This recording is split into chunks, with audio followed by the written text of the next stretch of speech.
Check if a value is an object in JavaScript. How do you check if a value is an object in JavaScript?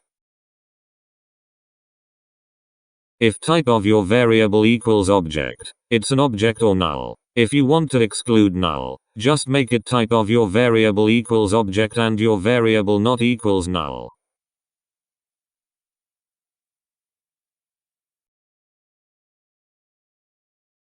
Thanks for watching. Subscribe to learn JavaScript. We have a number of awesome tutorials in the works.